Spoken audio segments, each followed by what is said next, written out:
Les rogamos disculpen las molestias que ha originado una dificultad técnica.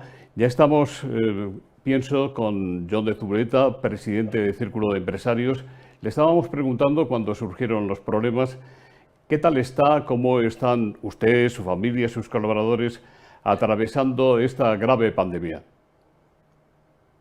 Bueno, José Luis, primero muchas gracias por la invitación.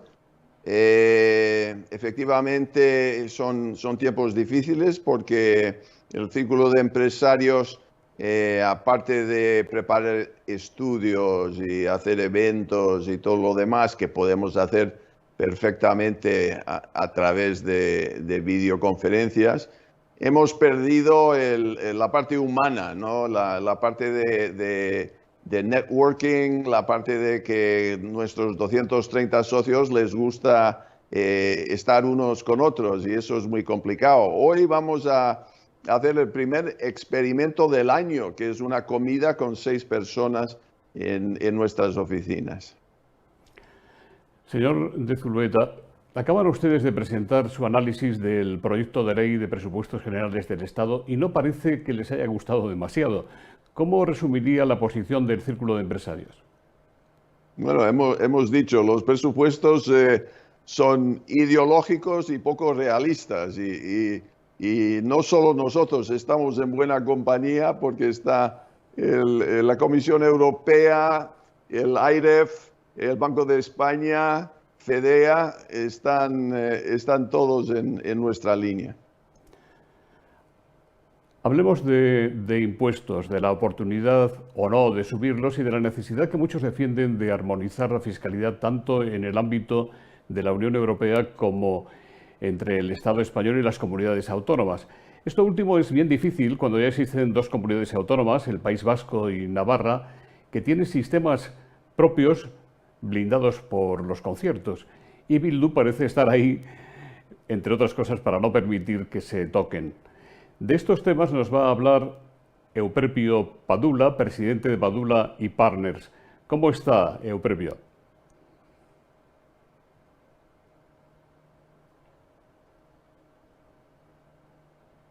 Pero bueno, mejor así que poco a poco vamos a recuperar cierta normalidad. Por lo menos estamos viendo que ahí está guerra positiva, ¿no?, entre los diferentes laboratorios farmacéuticos para traernos vacunas lo antes posible a todos. Estábamos hablando de impuestos, de la necesidad de armonizar las normas fiscales entre las diferentes comunidades autónomas y también en Europa. Usted tiene una posición bastante definida sobre esto. Bueno, yo creo que España en este sentido a nivel de imposición fiscal es desafortunadamente una isla infeliz, ¿no? En el sentido que España no es el único caso de Estado en el cual hay comunidades autónomas. En Italia hay regiones, entre las cuales algunas regiones con autonomía especial. Tenemos un Estado federal que es el Estado alemán. Es decir, que tenemos una situación un poco es fundamental. Y a mí, sinceramente, me gustaría realmente que también este tema fuera más homogéneo, ¿no? Porque yo creo que permitiría, entre otras cosas, tener una situación de relación entre las comunidades y el gobierno central muchísimo mejor, ¿no? Porque desafortunadamente la falta de alineamiento que hemos visto en muchos casos, incluso en plena pandemia, entre comunidades autónomas y gobierno central, esto con John lo he hablado muchas veces, es claramente algo que no ocurre en otros países. Y desafortunadamente ha pasado también una factura sanitaria, además que económica fiscal. Y estos presupuestos generales, y supongo que John estará de acuerdo conmigo, tampoco ayudan mucho en este sentido, ¿no? Y yo, si me permites, José Luis, quería hacer en relación a este tema una pregunta a John, ¿vale? Quería preguntar a John qué opina de los cordones sanitarios. Se habla mucho de cordones sanitarios hemos visto que en relación al presupuesto general del Estado, el revuelo que se ha armado en la oposición, especialmente PP y Vox, en relación al hecho que Bildu ha dado su visto bueno presupuestos. Desafortunadamente yo veo que a veces cuando hablamos de cordones sanitarios, que yo es una palabra que odio, porque todos los partidos han sido elegidos, los que están representados en el Congreso han sido elegidos por los electores, por votos democráticos.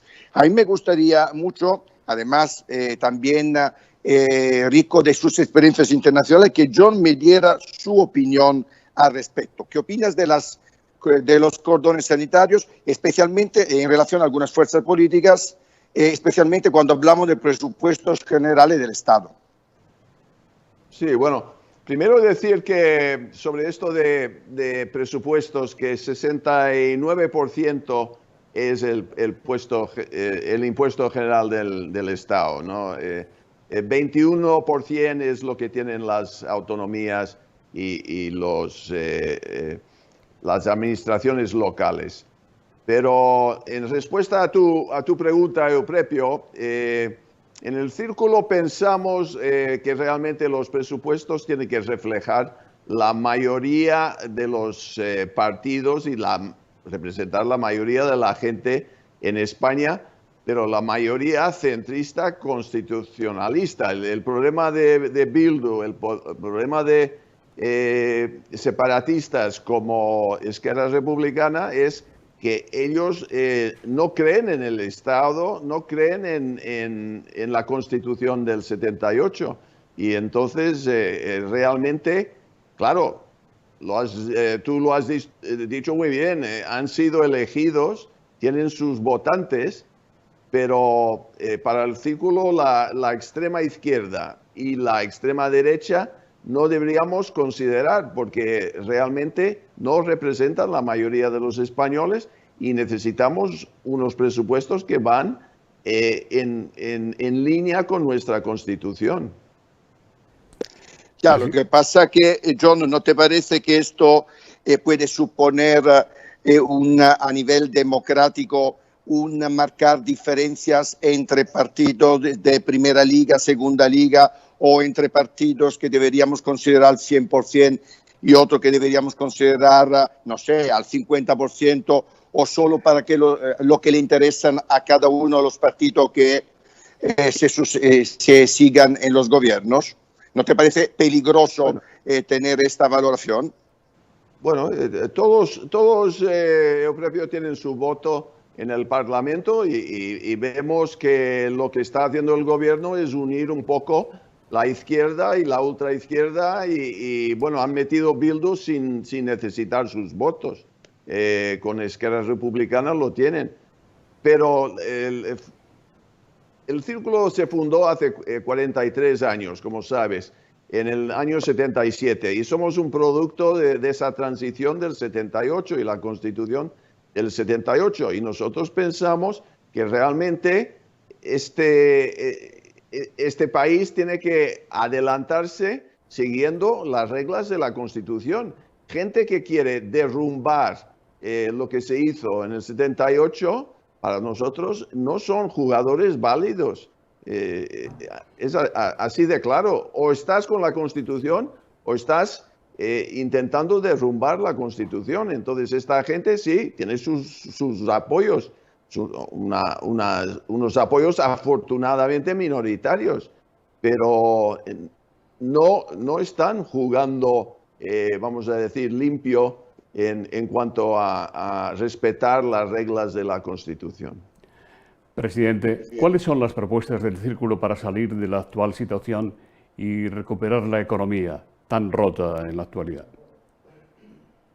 Bueno, la cosa más inmediata es obviamente proteger el empleo. He visto que vamos a perder 400.000 puestos de empleo este año, 120.000 más en enero del año que viene, o sea, más de 500.000 de puestos de trabajo.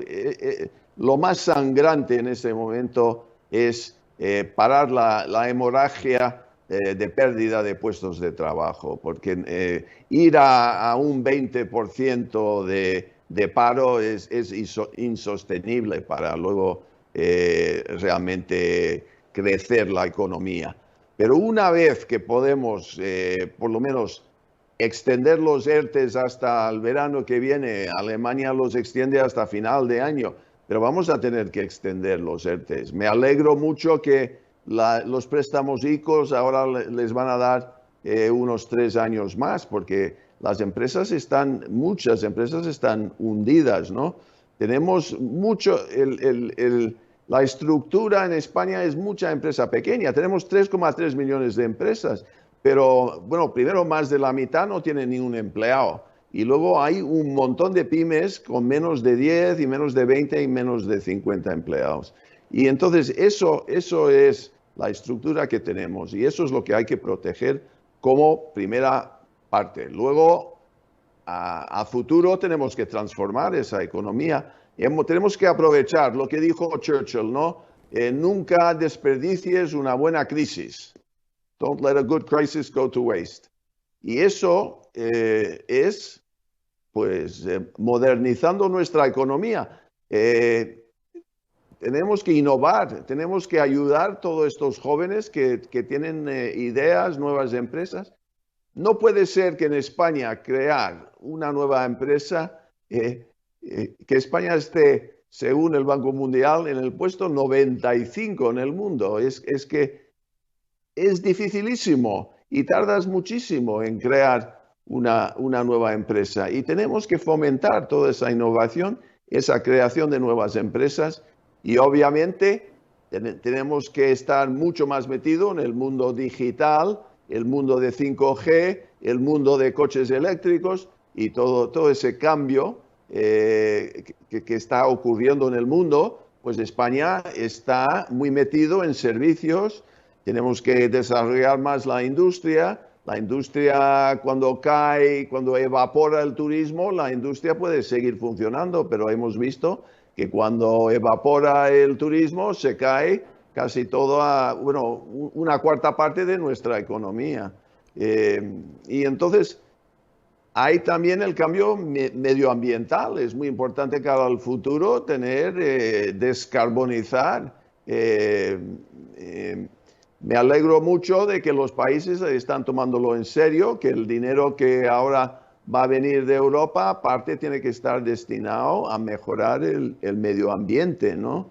Y esto de poner un impuesto sobre botellas de plástico, ¿no? de un solo uso, ese tipo de cosas, yo creo que son muy positivos. Logística nueva también. España es un país donde todo se transporta por camión, creando un montón de carbón, un montón de contaminación, cuando no estamos usando los trenes. Tenemos los trenes de mercancía, están infrautilizados. O sea, hay mucho por hacer en esta nueva economía y aprovechar de hacer una economía más fuerte en España, ¿no?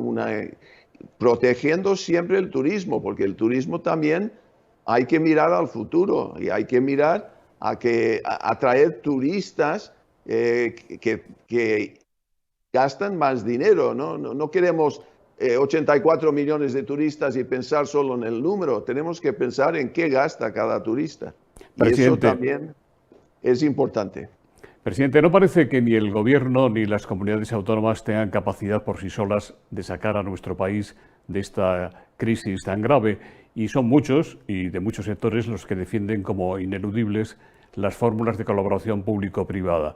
Una de estas voces autorizadas es la de don Federico Linares, presidente de EY España. Don Federico, ¿cómo lo ve?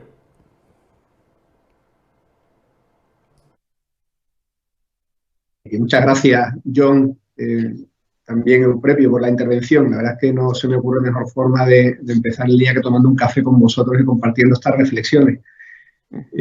Gracias en particular, John, por tu intervención. A mí me alegra mucho oírte pues, con estos diagnósticos, ¿no?, que haces sobre la economía, sobre los retos que tenemos, ¿no?, porque coinciden mucho con lo que nos cuentan a nosotros nuestros clientes y conversaciones que tenemos con distintos organismos e instituciones con los que mantenemos una relación estrecha, hace referencia a un tema que a mí me parece capital, John, que es el de la colaboración público-privada. He hecho referencia a la transformación del modelo productivo, a la innovación, al emprendimiento, al papel crítico, ¿no?, que juega la colaboración público-privada en el futuro de España.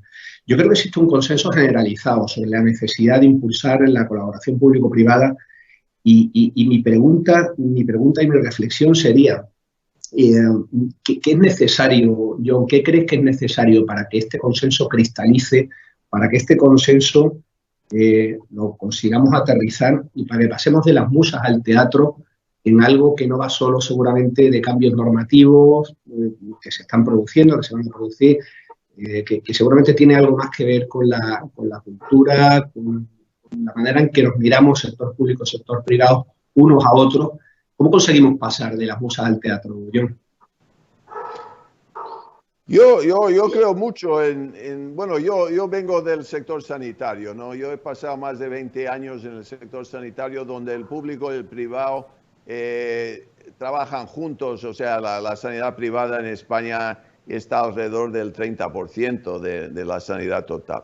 Y hemos visto en esta crisis de coronavirus que todos los hospitales privados han trabajado estrechamente con el gobierno ayudando en la pandemia.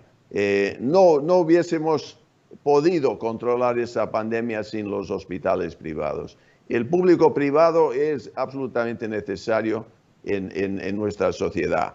Ahora viene 140.000 millones, bueno, de los cuales 72.000 millones son los que no hay que devolver, que son los interesantes para este gobierno. Y de estos 72.000 millones, estos proyectos tienen que ser públicos y privados. Está clarísimo que el sector público va a poner unas directrices, pero la ejecución de estos proyectos va a ser a través de las empresas privadas. Y Federico, yo sé que EY está asesorando al gobierno y esperemos que los proyectos sean los mejores para transformar la economía del país. Estamos un poco preocupados porque no está muy claro quién está dirigiendo este proceso, cómo las empresas pueden presentar bien sus proyectos, cómo se va a escoger los proyectos y claro, con un gobierno que tiene unos socios que están en contra de la libre empresa, pues eso nos da un poco de apuro, pero me alegro que EY esté ahí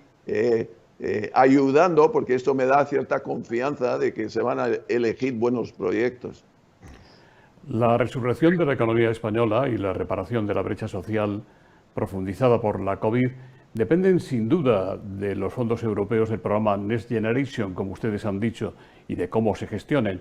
Está con nosotros también en este evento de NEZ Online doña Rocío Herbella, consejera delegada de Productos Solubles. Señora Herbella, ¿cómo plantearía usted este tema tan crucial que ha anticipado el señor Zulueta?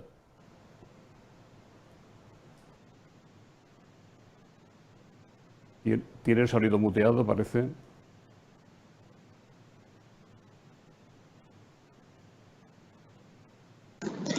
Perdón, buenos días a todos.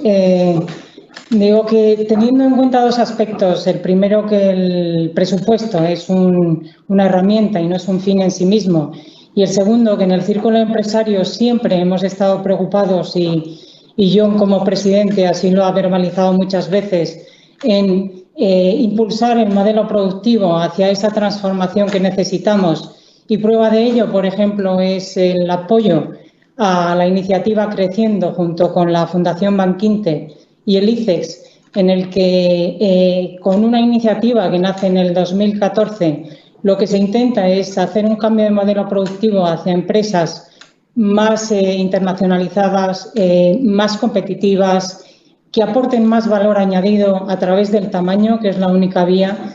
Y de hecho esta iniciativa aglutina 108 empresas y representan casi el 1,5% del Producto Interior Bruto, Con esta iniciativa lo que se pretende es alcanzar más empresas del middle market para que aumentemos ese ratio. Estamos en un 0,1% frente a Alemania, que está en 5 veces más, y en empresas pequeñas tenemos un porcentaje elevadísimo, como John ha dicho, ¿no? Entonces, en este sentido, teniendo en cuenta el contexto, teniendo en cuenta también la pandemia, que lo que ha hecho es perjudicar sobre todo a las empresas generalizadas, pero sobre todo las de menor tamaño, y teniendo como reto alcanzar ese mayor tamaño que necesitamos para competir con aquellos que son nuestros competidores en el mundo, porque competimos en el mundo.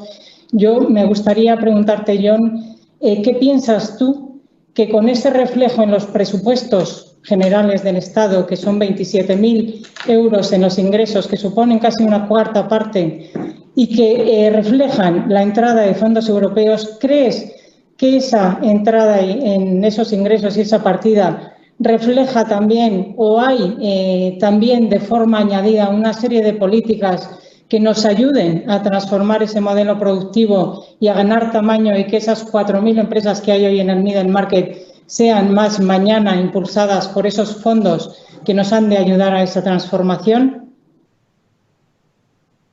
Bueno, Rocío, lo que dices tiene todo el sentido del mundo. O sea, el proyecto creciendo, que ya son 120 empresas, y el Círculo participa con la Fundación Bankinter y el ICEX aquí desde, bueno, llevan como 4 o 5 años ya en ese proyecto llevamos. Es muy importante para España porque, claro, son empresas que facturan entre 50 y 300 millones, ¿no? Y no hay bastantes, como dice Rocío, comparado con una Alemania. Y aquí es donde tenemos que sacar la fuerza para el futuro, porque estas son empresas que, si crecen, pueden formar sus empleados, pueden ir y ser fuerzas internacionales, multinacionales, españolas. Y entonces yo creo que, obviamente, parte de ese dinero tiene que estar destinado a fortalecer estas empresas medianas, ¿no? Porque ya sabemos, 94,4% de las empresas tienen menos de 50 empleados, y eso es muy difícil para la formación continua de los empleados que necesitas en este mundo tan tecnológico.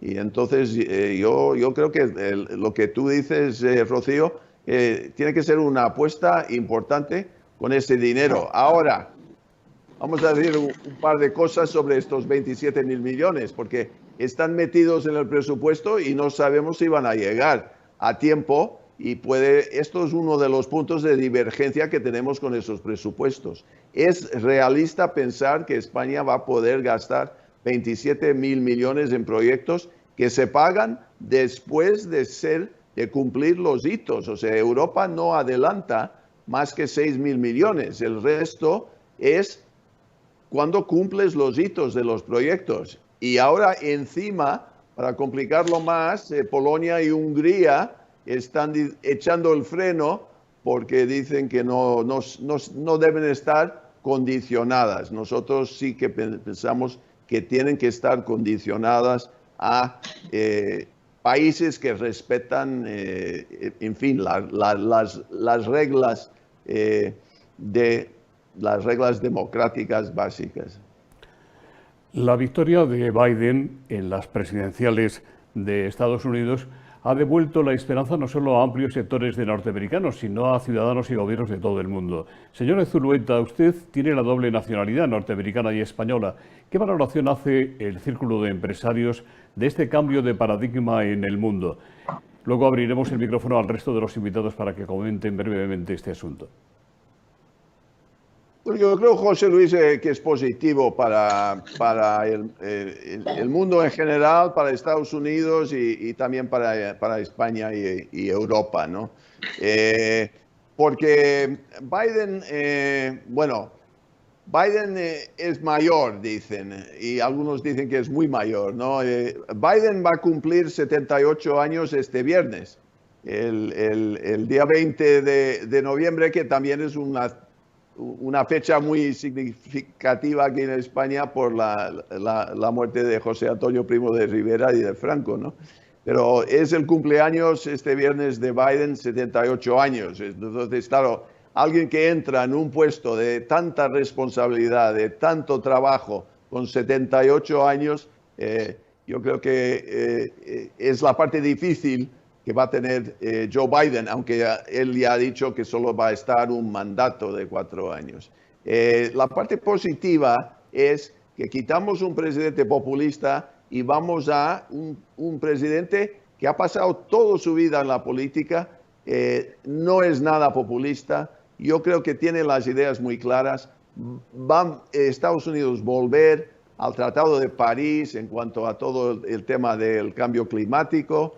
Estados Unidos va a volver a apoyar la OMS, porque Trump quería salir de esto. Y yo tengo la esperanza también que van a bajar los aranceles que usted sabe, José Luis, están afectando mucho el sector de acero en España y también mucho el sector de aceite de oliva, ¿no? Esos aranceles del 25%. Están afectando algo también el vino, algún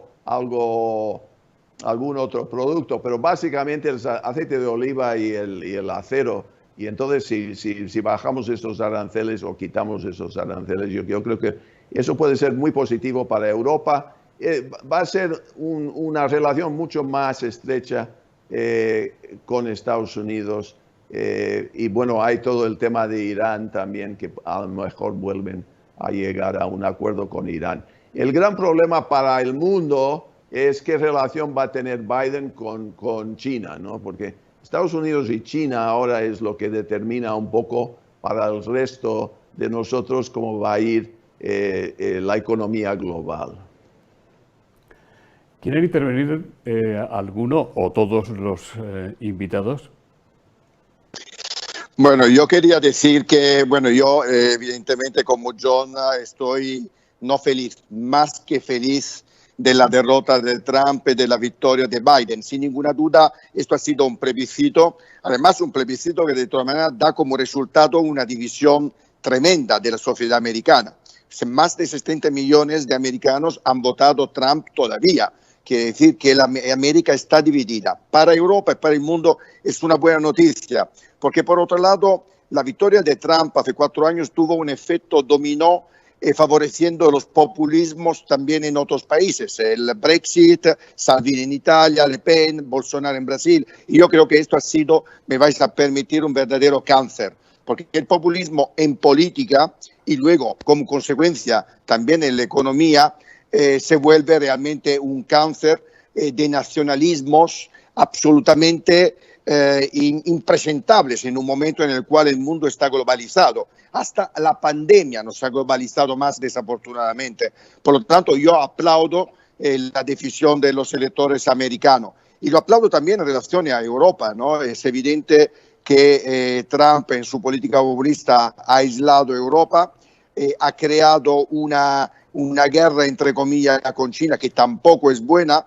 Por lo tanto, yo realmente espero que Biden nos traiga aire nuevo y aire positivo que realmente tenga su efecto en la economía mundial en un momento en el cual necesitamos realmente que todos los países democráticos se unan frente a los retos económicos, sanitarios que tendremos en los próximos meses, que son absolutamente enormes. Y yo espero que también Europa haga sus deberes y recupere a nivel mundial más protagonismo, ¿no? Que también lo necesitamos. Doña Rocío, ¿qué le parece la victoria de Biden y el cambio de paradigma en Estados Unidos? Me gustaría preguntarle a John, él además como americano que es, ¿no? que tiene mucha más contacto directo con aquella población, si él considera que esa victoria de Biden o la derrota de Trump, que es decir lo mismo, ¿no?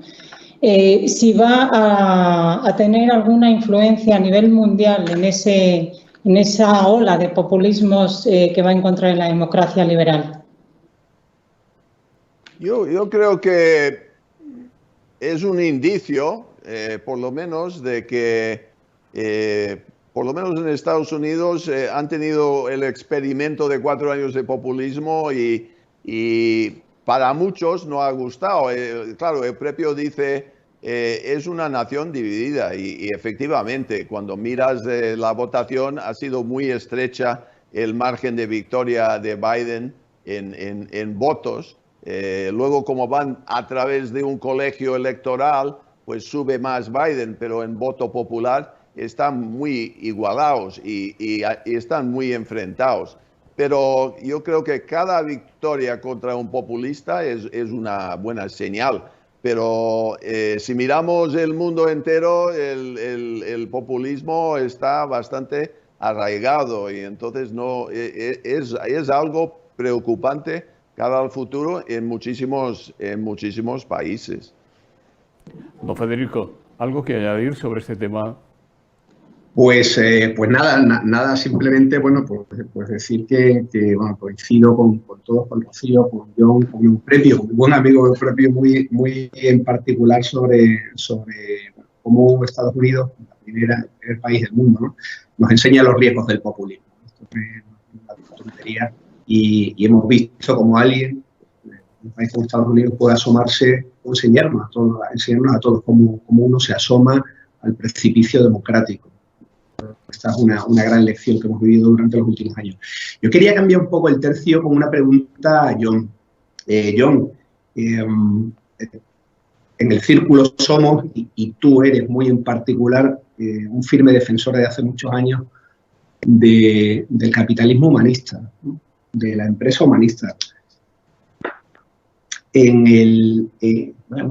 Y con todo lo que conlleva, el desarrollo social y el impacto social que creemos que la empresa debe tener en las comunidades donde opera y la legitimidad, la licencia social que una empresa necesita para operar y cómo la sociedad necesita a las empresas para funcionar adecuadamente. Esto lo cuentas estupendamente, crees firmemente en ello, como lo hacemos en el círculo. A mí me venía a la cabeza en el ranking del CIS sobre las profesiones más y menos valoradas. Es curioso, el impacto de la pandemia, decías antes, con esa gracia que tiene la cita de Churchill, ¿no? Que no desaproveches nunca una buena crisis, ¿no? Claro, la crisis, la pandemia, ha resultado una cosa. Resulta que los bancos y empresarios en el CIS han dejado de ser los actores de la sociedad menos valorados, ¿no? Se han descolgado de los políticos. Esto quizá es significativo. Seguramente el comportamiento, la respuesta tan ejemplar que han tenido las empresas, la respuesta modélica que han tenido las empresas en la gestión de la pandemia, ha tenido que ver. La pregunta es, ¿cómo crees que las empresas, sus CEOs, su management, cómo crees que podemos hacer, qué crees que podemos hacer para mantener esta percepción social y para aprovechar la crisis para salir de verdad reforzados en legitimidad social y que la sociedad, que la clase política y sobre todo la sociedad entienda mejor cuál es la función, cuál es el propósito de una empresa en la sociedad? Sí, tienes razón, que yo creo que la visión del empresario, que no ha sido siempre buena en España, e incluso hemos hecho en el círculo de empresarios algunos estudios de los libros de texto, y los libros de texto eran muy anti-empresario hace años. Ahora yo diría los libros de texto son bastante neutros en cuanto a los empresarios, pero que la ayuda de la empresa en el tema de la lucha contra el COVID, y hay tantos ejemplos de empresas de automoción que empezaron a fabricar ventiladores, empresas textiles que empezaron a fabricar batas y guantes y mascarillas, que estábamos dependientes totalmente de China, y ahora mismo yo puedo decir que todas mis mascarillas son made in Spain, pero todo eso, yo creo, y el hospital que construyeron en IFEMA en pocos días, con tubos de cobre dando oxígeno a todas las camas, yo creo que la gente aprecia más el valor de la empresa, porque la empresa es lo que crea los puestos de trabajo. O sea, 85% de los puestos de trabajo del país lo crea la empresa privada. Y yo creo que la gente empieza a entender que el empresario crea valor. Gente, sobre todo como Rocío, que ha fundado una empresa, que ha creado puestos de trabajo. Eso es meritorio. Y esto hay que entenderlo. Y me alegro ver en las últimas encuestas que incluso estamos por encima ahora de los políticos, que eso no es difícil. Pero la visión del empresario tiene que ir subiendo, porque es el que va a crear riqueza en ese país y puestos de trabajo para las familias españolas. Y tenemos que aprovechar ese dinero europeo y tenemos que aprovechar la transformación, la oportunidad de transformar, que no viene siempre, pero las crisis son muy buenas para que la gente cambie el chip y empiezan a pensar de una forma nueva. Y la forma nueva es crear empresas, innovar y todo lo demás. Porque ahora mismo el salario medio en España es 2.300 euros por mes. Y el salario medio en Noruega es 5.200 euros por mes. Y la gente me pregunta, ¿por qué? Pues bueno, claro, el valor añadido que están dando al trabajo. Tenemos que hacer y crear con más I+D, más investigación, añadir valor al trabajo que estamos haciendo. Eso es fundamental. Pero estoy contigo absolutamente, Federico, en eso, que las empresas tienen que también, o sea, la empresa, y desde el momento que se fundó el Círculo, uno de los principios era la actitud de la empresa tiene que tener un mercado libre y la empresa tiene que contribuir a la sociedad y a la mejora para todos los españoles, no solo sus accionistas. Señor Zulueta, ¿creen ustedes prudente y conveniente que se revierta la reforma laboral? ¿Hasta cuándo, en su opinión, deberían llegar los ERTEs? Hay una pregunta de Gorka Kenner, el delegado de la Generalitat de Cataluña en Madrid, que dice, al margen de las medidas de ERTEs, ¿no cree usted que se debería haber acelerado un cierto endeudamiento del Estado para dar ayudas directas a sectores muy afectados? Por ejemplo, vía la financiación a largo plazo del MEDE. Yo creo que sí que hay sectores que tendrían que recibir dinero. Todavía no es tarde, pero en Alemania estamos hablando básicamente de los más afectados, que son los restaurantes, los bares, los hoteles, ¿no? En Alemania están dando 75% directo, de ayuda directa sobre su facturación del año 19, que es algo importante y algo que no se hizo aquí.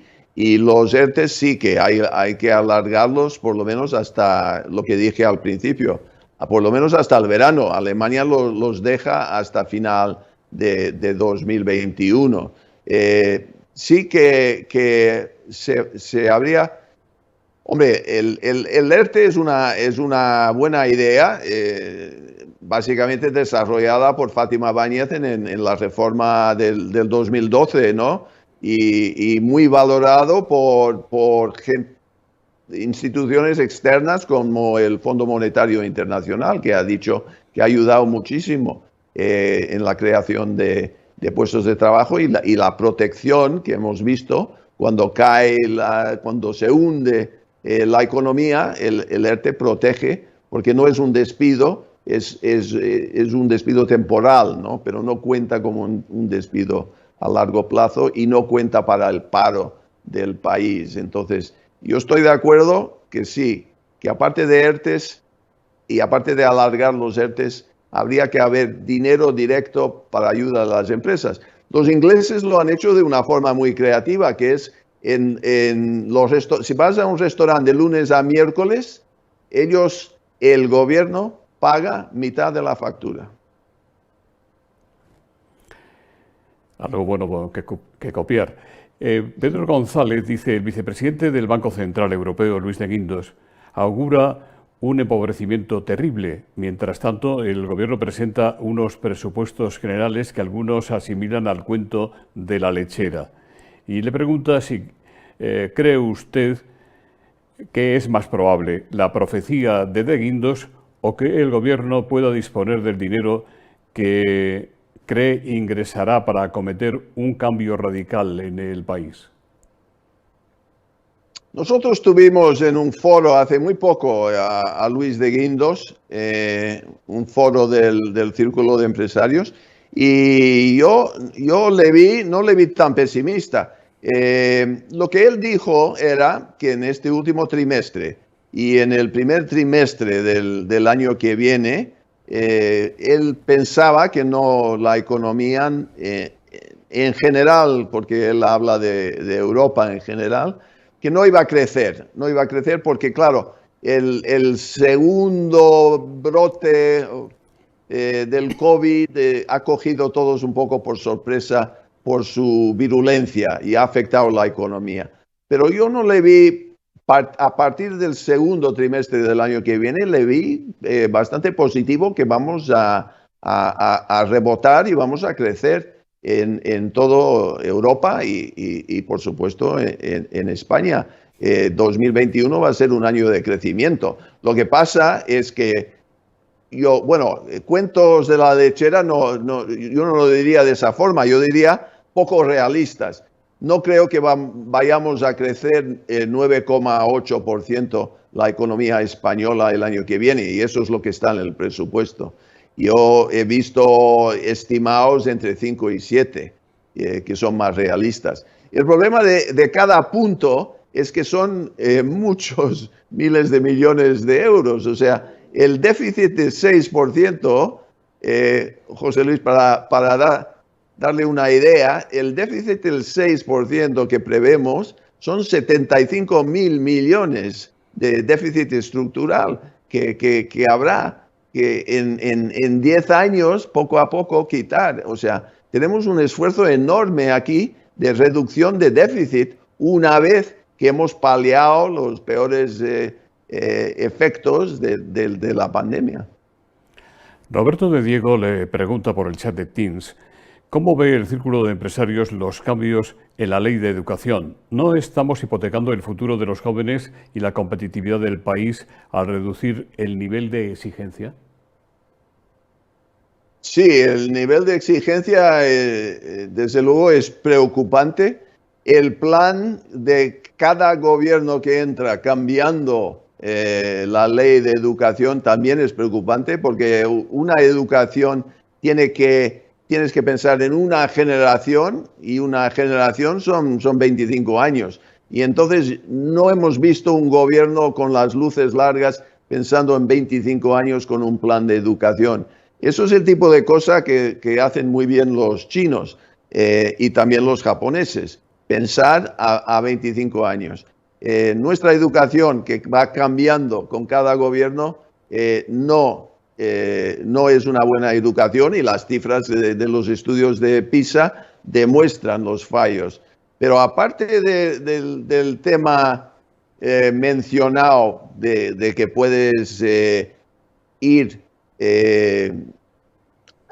adelantando de clase a clase con suspensos y todo eso, que han aligerado todo las exigencias, yo creo que la parte más preocupante es que el español en Cataluña particularmente no va a ser de lengua vehicular. Yo creo que eso no es constitucional, eliminar el español, y es un disparate, porque hay 580 millones de personas en el mundo que hablan español y hay 6, 7 millones que hablan catalán. Entonces están haciendo un flaco favor a los alumnos en Cataluña por una demagogia, una ideología del catalán. O sea que eso yo creo que es incluso más preocupante. Vamos a ir finalizando. Señor de Zulueta, usted ha desarrollado una muy larga trayectoria en el sector de la sanidad, lo ha dicho, y tiene una amplia experiencia. Se decía que teníamos el mejor sistema sanitario del mundo. ¿Qué es lo que nos ha fallado? ¿Cómo cree que se está gestionando la crisis del coronavirus en España? La última encuesta que vi, 53,3% de los españoles dicen que mal o muy mal. Y yo estoy con esos 53,3%.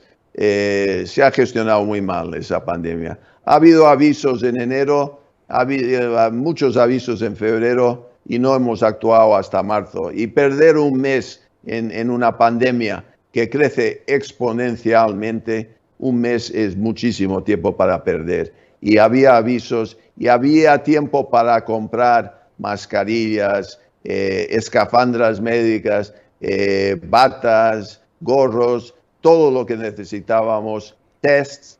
¿Y qué pasa? Bueno, yo sé por un amigo en China que él tenía el avión listo con todas las batas y los guantes y el material, los EPIs de protección y estaba esperando que España, el Ministerio de Sanidad, pagase la mitad, porque esto eran las normas en ese momento.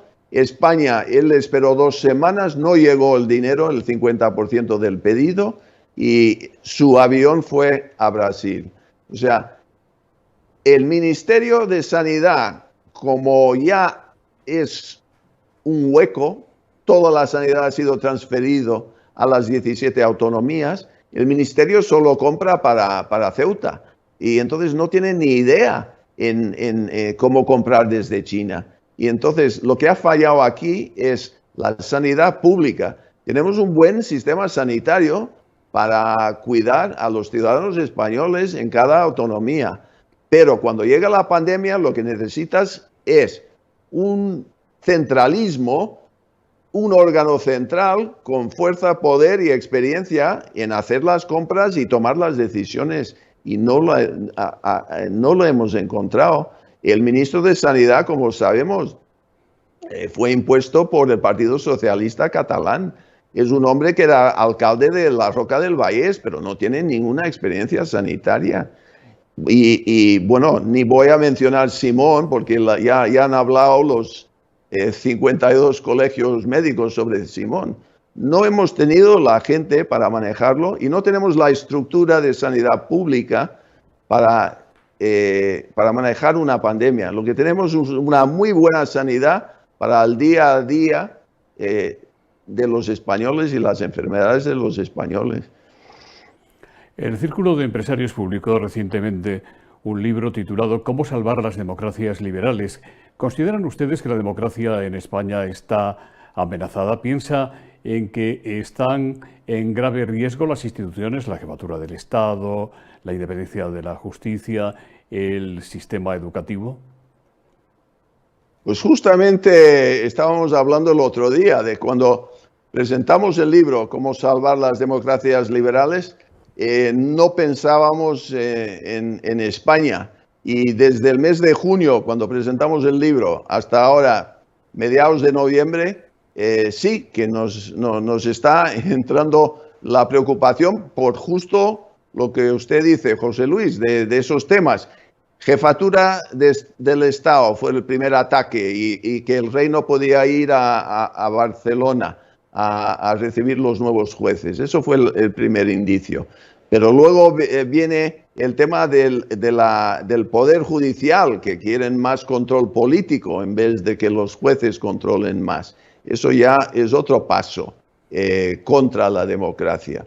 Y luego viene todo esto del Ministerio de la Verdad, ¿no? El control contra redes sociales y medios que mandan desinformación, pero el que define la desinformación no es un grupo independiente, no, es gente en la Moncloa que va a decidir todo eso. Y entonces es preocupante estos pasos que vemos que nos colocan más en la línea de Polonia y Hungría que en una línea de una democracia libre, abierta.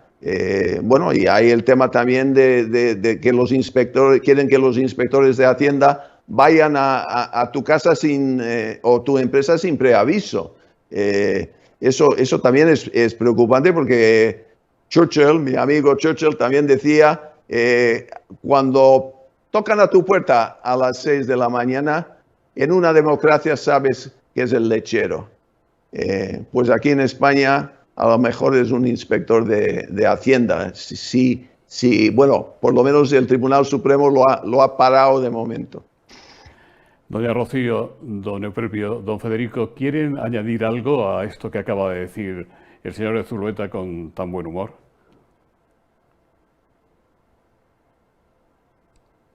Parece ser que lo dejamos aquí. El valor del empresario hay que ponerlo en primer término y yo diría que tenemos que estar juntos para salir de esto, porque no hay otra forma. Yo nada más que añadir, que lo ha dicho muy claro. Don Federico. Nada, que un enorme aplauso, un enorme abrazo a John y que, bueno, como él decía, que esta enorme tragedia que es la crisis sanitaria, social y económica, bueno, pues nos trae también seguramente la mayor de las oportunidades que tendremos por delante en décadas. Aprovechémosla. Un abrazo muy fuerte a todos. Don Eupropio. Bueno, yo añadir que, John, enhorabuena por el trabajo que estás haciendo. Yo creo que el FIS está mejorando en su visión de los españoles en relación a los empresarios. Yo creo que tenemos muchísimo trabajo didáctico adelante. Yo creo que si los españoles, si los ciudadanos han visto mal con mal ojo lo que hacen los empresarios, también yo creo que es culpa de los empresarios, ¿no? Yo creo que tenemos que estar más presentes, hacer mucha más labor didáctica, que todos los empresarios exitosos que tiene este país tienen que hablar más. Yo creo que estamos haciendo un esfuerzo del círculo empresario para que esto ocurra, pero tenemos que hacer mucho más, porque al final los ciudadanos se hacen eco de lo que hacen los players más importantes de un país. Y si los empresarios exitosos están callados, nadie los escucha. Escucha solo a los políticos, a los medios de comunicación y a todos los que no dan valor a lo que hace la empresa en este país. Por lo tanto, tenemos que hacer realmente mucho más a nivel de comunicación y tú en esto nos estás abriendo y facilitando el camino, así que enhorabuena y a seguir. Señor de Zulueta, el último minuto. Bueno, dar las gracias, José Luis, por la invitación, porque como dice Eupropio, tenemos que salir más y explicar mejor a los españoles el valor del empresario en la sociedad. Agradecer mucho la participación de mis amigos Eupropio, Federico y Rocío. Los escogí para que cada uno podía dar una visión distinta. Eupropio más mediático, porque sale mucho, y Eupropio, tú puedes ayudarnos dar valor al empresario, tú como empresario, y Federico como uno de los Big Four, también está muy involucrado en estos temas y está muy visible. Y Rocío, ahora como presidenta del Círculo de Empresarios de Castilla-León, también está teniendo que hacer también muchos discursos a favor de la empresa y como participa también en el programa Creciendo, ayudarnos a crecer la empresa mediana. Entonces, yo creo que hoy en el Nueva Economía Forum hemos tenido 4 visiones muy alineados sobre el valor de la empresa en España y el valor para crear puestos de trabajo, porque lo que realmente es preocupante en España es el nivel del paro, ¿no? Eso es la gran preocupación. Y el que va a crear puestos de trabajo es el empresario. Y hay que poner eso en valor. Efectivamente. Hemos llegado al final de un nuevo evento telemático de Nueva Economía Forum, en el que hemos tenido el honor de contar con la intervención como ponente principal del presidente del Círculo de Empresarios, don John de Zulueta, y la participación como invitados de doña Rocío Orbellas, don Federico Linares y don Eupropio Padula. Quiero pedir expresas disculpas por las dificultades técnicas que tuvimos al principio. Gracias en nuestro nombre y en el de nuestros mecenas, el doctor Francisco Iborra, presidente de Asisa, don Jacinto Cabestany, consejero delegado de Volutio, y doña Pilar López, presidenta en España de Microsoft, nuestro socio tecnológico.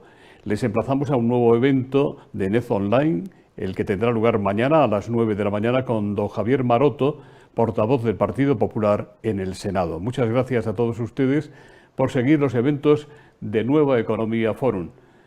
Salud y esperanza. Muchas gracias. Gracias, José Luis.